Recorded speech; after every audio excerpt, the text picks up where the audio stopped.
Friends, welcome to dubbing Dikshit channel. ఈరోజు మనం కొత్త ప్రోడక్ట్ చేస్తున్నాం, గ్రీన్ లేజర్ పాయింటర్. ఇది మన లేజర్ లైట్. ఇంకొక పాయింట్, ఇట్లాంటి లేజర్ లైట్స్ మనం ఆకాశంలో వేయకూడదు, కానీ మనం వేప చెట్టు పైన వేస్తున్నాం. ఇలానే ఒక ఈఫిల్ టవర్ దగ్గర వేసింటే ఆ వ్యక్తిని అరెస్ట్ చేశారు. మనం ఆల్రెడీ పోయిన పార్ట్ చూసాం. ఇది అప్పుడు బాగా రాలేదు వీడియో, కాబట్టి ఇప్పుడు మనం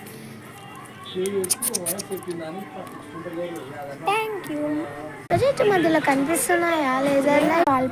వాల్ పైన క్లియర్గా కనిపిస్తాయి. ఇప్పుడు నేను చేస్తాను, ఇది మా చెల్లి పట్టుకుంది. ఇప్పుడు చూడండి ఫ్రెండ్స్, ఇది ఇలా ఉంది కదా, షేప్ ఇలా మారుతుంది. డైమండ్ షేప్, తర్వాత ఇలా, తర్వాత ఇలా, తర్వాత ఇంకా చిన్న. ఫ్రెండ్స్, ఈ లేజర్ లైట్ 200. ఇది డిమార్ట్లో ఓన్లీ 200కి మంచి షేప్స్ మారుతుంది. చూడండి ఫ్రెండ్స్, థ్యాంక్ యూ.